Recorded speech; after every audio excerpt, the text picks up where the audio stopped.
What kind of person calls their own stepmother the help in the home she fought tooth and nail to keep? I stood in the hallway, the air thick with the scent of jasmine from Savannah's party, my hands trembling as her words sliced through me. I'm Lorraine Baxter, 69 years old, a retired librarian who poured my heart into this old Victorian house, our house, bought with my late husband's dreams and my sweat. The creak of the oak floorboards under my feet felt like a heartbeat, steady but heavy, as I clutched the tray of drinks I'd been carrying.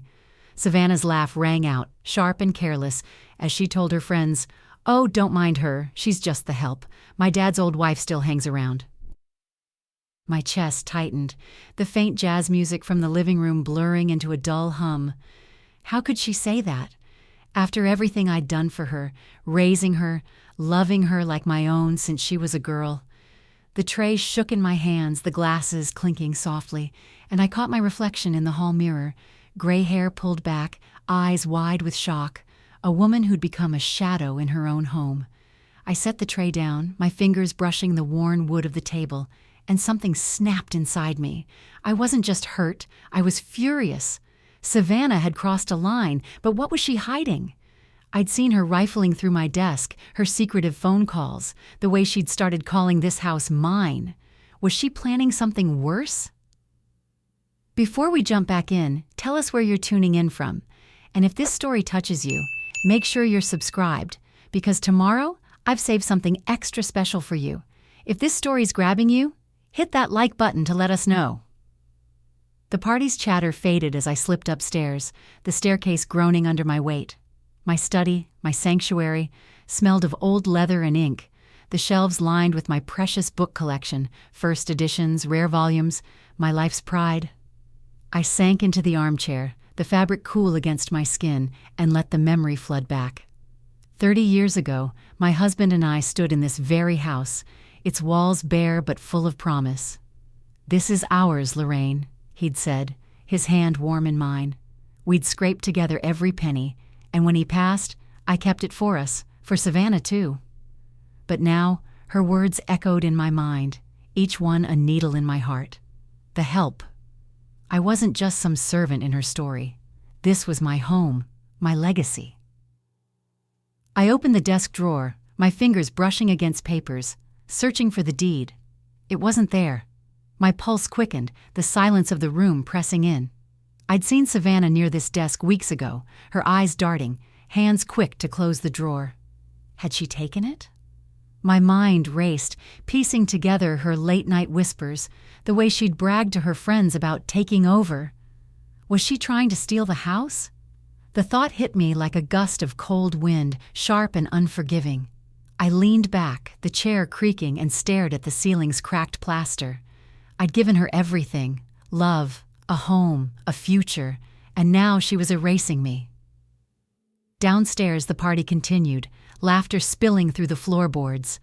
I could still see her, Savannah, 31 and radiant, her smile as fake as the pearls around her neck. She'd always been clever, weaving stories to get what she wanted. But this was betrayal, raw and deliberate. My hands curled into fists, nails digging into my palms. I wasn't invisible. I wasn't the help. I was Lorraine Baxter, and this house was mine. But how far was Savannah willing to go, and what would it take to stop her? I didn't know yet, but as I sat there, the fire in my chest grew. I'd find out. I had to. Why would someone you raised as your own turn their back on you? The question gnawed at me as I sat in my study, the faint scent of old books wrapping around me like a familiar embrace. The house was quiet now, the party long over, but Savannah's words, "She's just the help," still echoed, sharp as broken glass. I leaned back in my chair, the wood creaking under my weight, and let my eyes trace the shelves. Each book, each spine, held a piece of me, decades of love, loss, and sacrifice. This house, this life, was built on my choices. But for Savannah, it was just a stage for her to play the queen. What had I missed? When did the girl I loved become a stranger? I closed my eyes, and the memory came rushing back. Savannah was 9, her hair in pigtails, curled up on this very rug as I read her The Secret Garden. Her eyes sparkled, her laugh filling the room like sunlight. "You're the best, Lorraine," she'd said, her small hand in mine. We were a family then, after her mother left and my husband brought her into our home. I'd promised to care for her, to give her everything. The memory stung, my throat tightening as I opened my eyes to the dim glow of the lamp. That girl was gone, replaced by a woman who saw me as nothing. Had I been blind to her change? My feet ached as I stood, a reminder of the years I'd spent on them, working late at the university library to pay for Savannah's school, her clothes, her dreams. The coffee I'd sipped to stay awake still lingered in my mind, bitter and strong, fueling nights of cataloging books while she slept. I'd walk these halls, the floorboards creaking under my steps, checking on her, tucking her in. Every sacrifice felt worth it then, but now I saw her dismissive glances, the way she'd roll her eyes when I spoke. "I'm fine, Lorraine," she'd snap, her voice cold, like I was an inconvenience. I'd ignored it, chalked it up to her growing up. But it wasn't just distance, it was disdain. I crossed to the window, the lavender from the garden drifting in, sweet and heavy. This house was my heart, every inch tied to my late husband. We'd planted that garden together, his hands in the soil, his laugh warm as the summer sun. "This is our forever, Lorraine," he'd said. When he died, I clung to it. For him, for Savannah, for me. But Savannah's words at the party twisted that love into something hollow. She didn't just disrespect me, she was claiming it all. I pressed my hand to the cool glass, my reflection faint but resolute. Had she always been this way, or had I taught her to take me for granted? I turned back to my desk, papers scattered from my earlier search for the deed. My fingers brushed a photo, half buried under notes. Savannah at her college graduation, her smile wide, me beside her, proud but tired.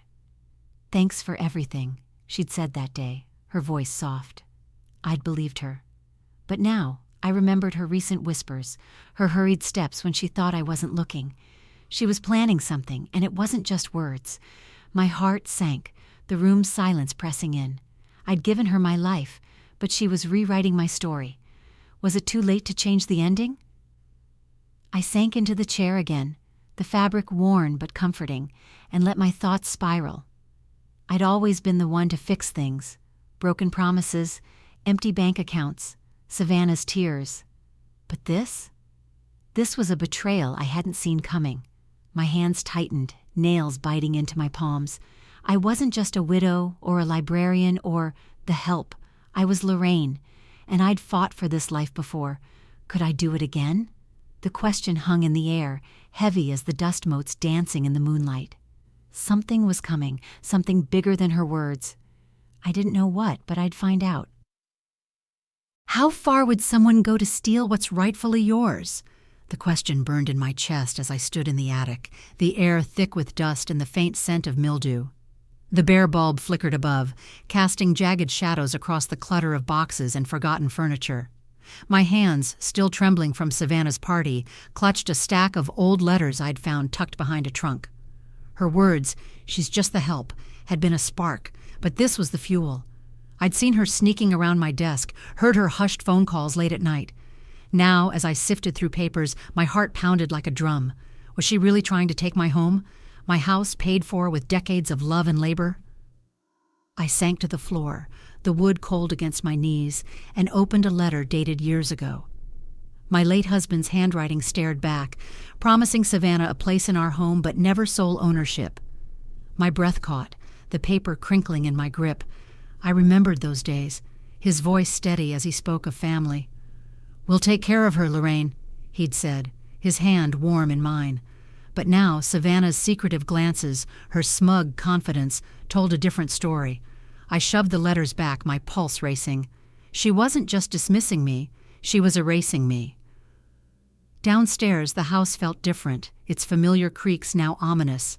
I moved to the living room, the dim light casting long shadows across the furniture.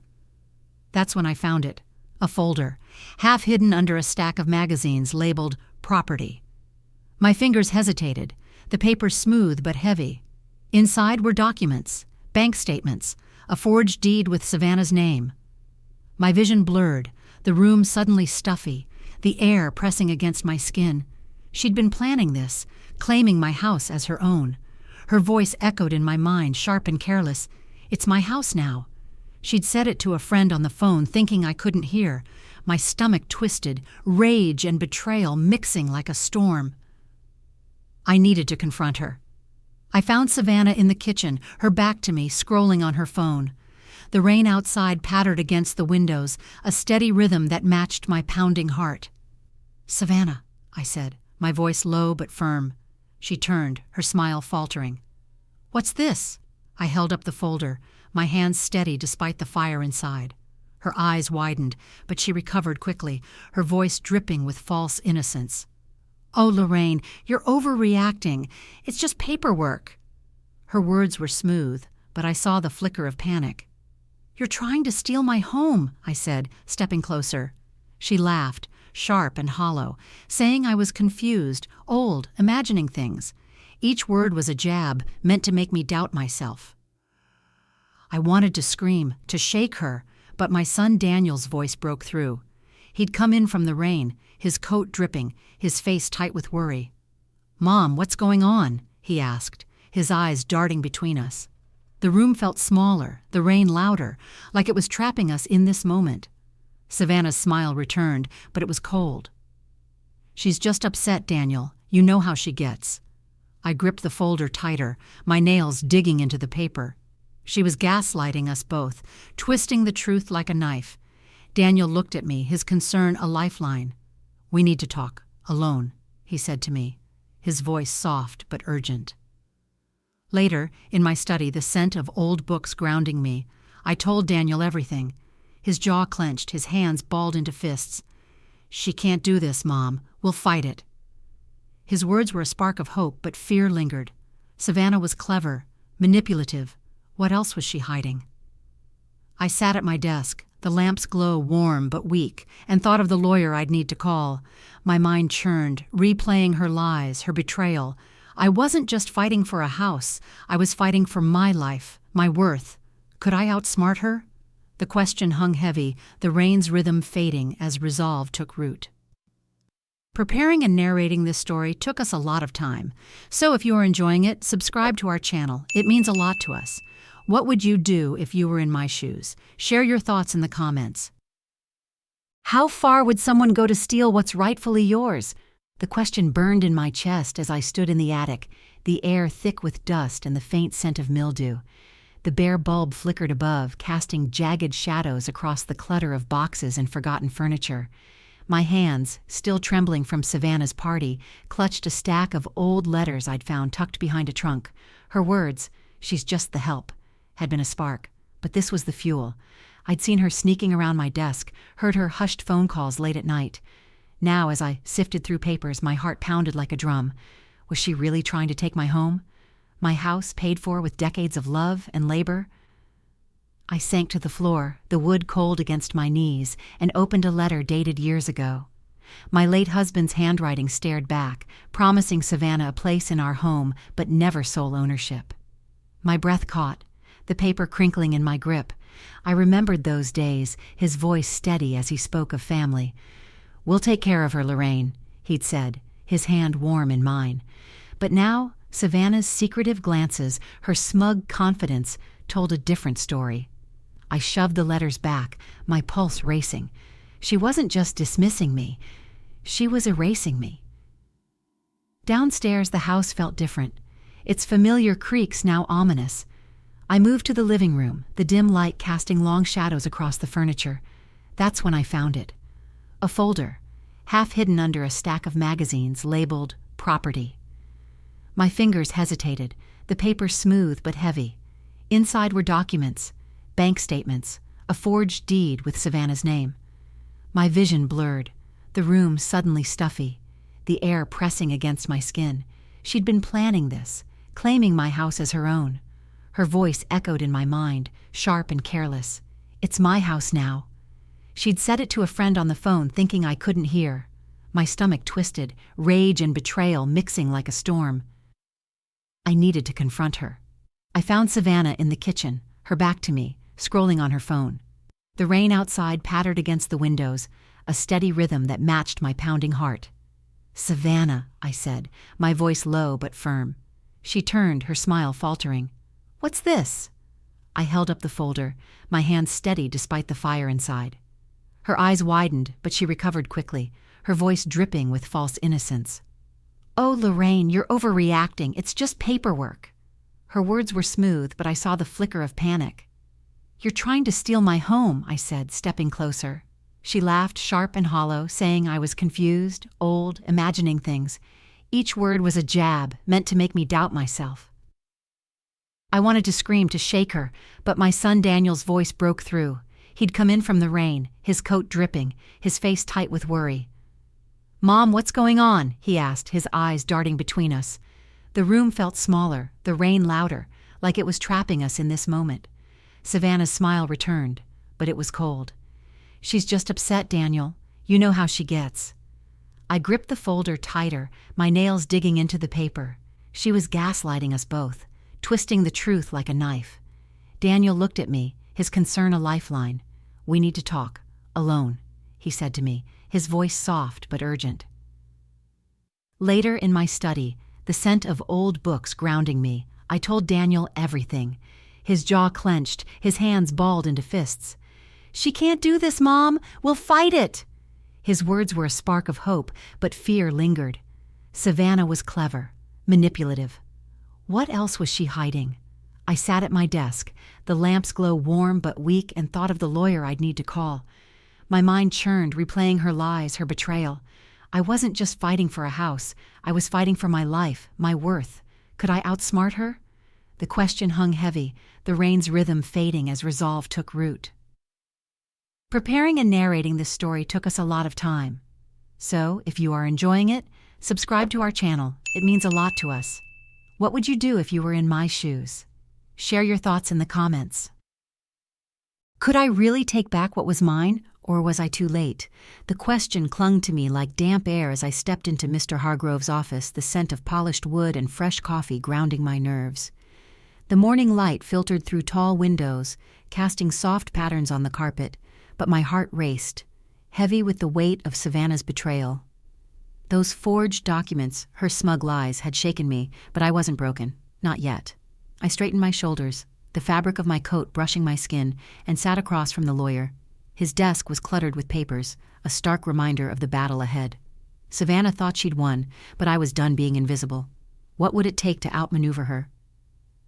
I closed my eyes for a moment, and a memory flickered. My husband's voice, steady and warm, years ago in this very town. "You're stronger than you know, Lorraine," he'd said, his hand squeezing mine as we signed the deed to our house. That strength felt distant now, buried under decades of sacrifice, but it was still there, stirring. I opened my eyes, Mr. Hargrove's calm gaze meeting mine. "We can fight this," he said, his voice low, deliberate. "The original deed and will are clear. You're the co-owner." My fingers tightened around my purse, the leather cool and smooth. "She's been planning this for months," I told him, recounting Savannah's secretive calls, the missing papers, her claim to my home. His pen scratched across a notepad, each word a step toward reclaiming what was mine. We mapped out the plan. Retrieve the original will from the county records, gather evidence of Savannah's fraud, and prepare for a legal confrontation. My voice wavered as I spoke, but resolve hardened inside me. "She called me the help," I said, the words bitter on my tongue. Hargrove nodded, his expression kind but firm. "We'll make this right, Lorraine." The room felt warmer, the coffee's aroma sharper as hope flickered, a fragile flame but growing. I imagined facing Savannah, her excuses crumbling. Could I stay strong enough to see it through?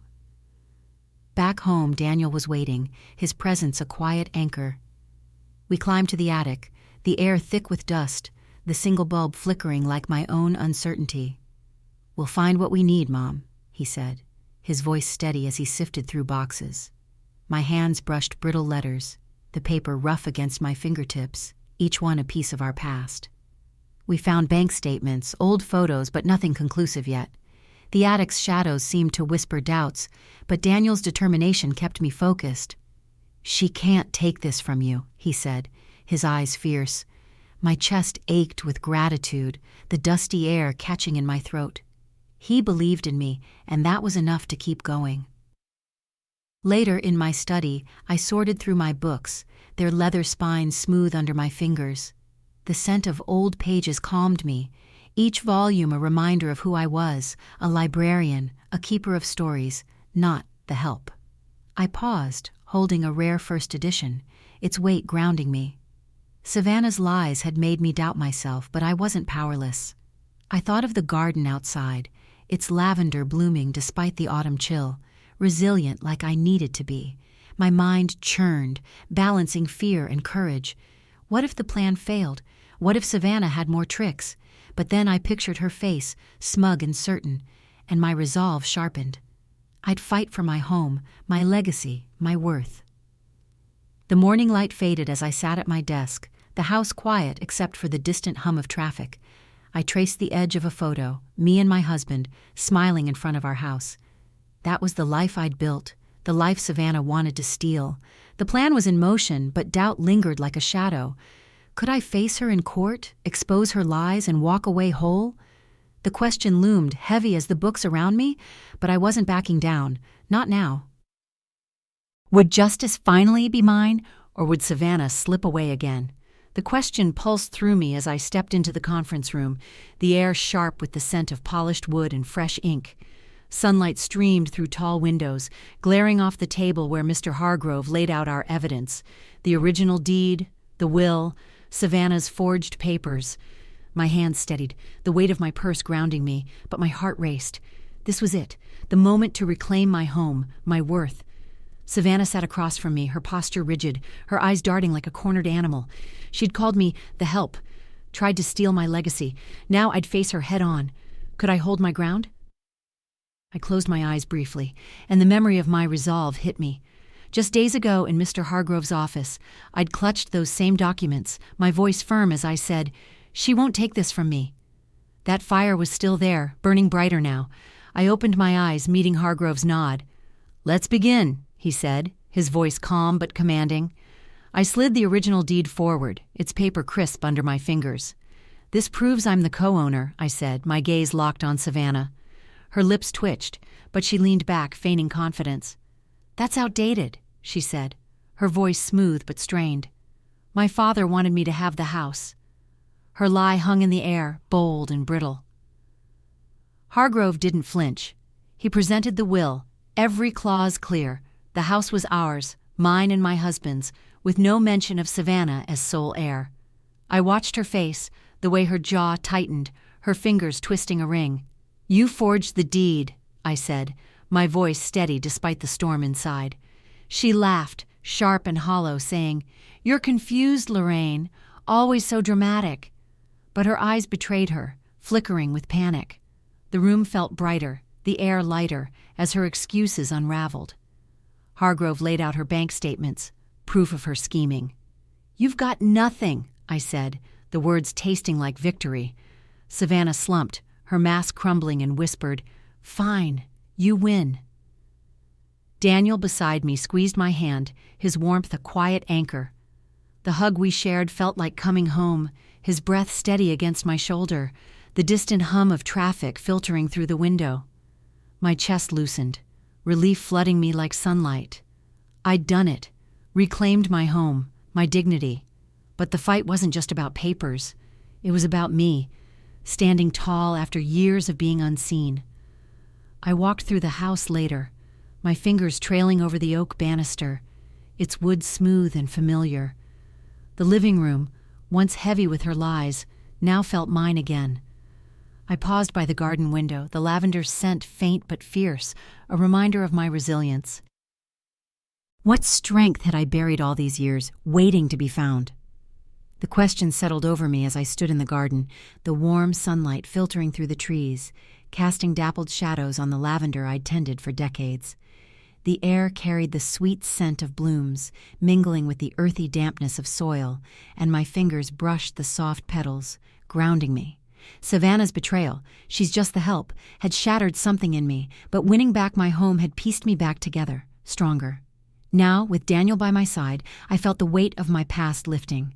I wasn't just reclaiming a house, I was reclaiming myself. But what did that mean for the road ahead? I closed my eyes, and her words came rushing back, sharp as the day they cut me. The party, her laugh, the way she'd erased me in front of her friends. My hands had trembled then, but now they were steady, resting on the garden bench where Daniel and I sat. "You did it, Mom," he said, his voice warm, his arm brushing mine. "You're free now." Free. The word felt foreign, like a book I'd shelved long ago. "I want to be near you," I told him, my voice soft but sure. "Start over, somewhere new." His smile was sunlight, warming the ache in my chest. "We'll find a place," he said, his words a promise, steady as the earth beneath us.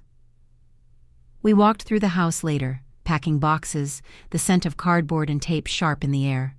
My study, once a refuge, felt different now, lighter, as if the books themselves were exhaling. I lifted a first edition, its leather spine smooth under my fingers, and smiled. These weren't just books. They were my strength, my story. "You should write it all down," Daniel said, leaning in the doorway, his eyes bright. "Everything you've been through." The idea sparked something, a flicker of purpose, a memoir. My voice, not Savannah's lies, would define me. I nodded, my heart quickening, the soft music from a nearby radio wrapping around us like a gentle embrace. I sat at my desk, the sunlight streaming through the window, warm on my shoulders. The garden outside bloomed, defiant and alive, mirroring the confidence growing inside me.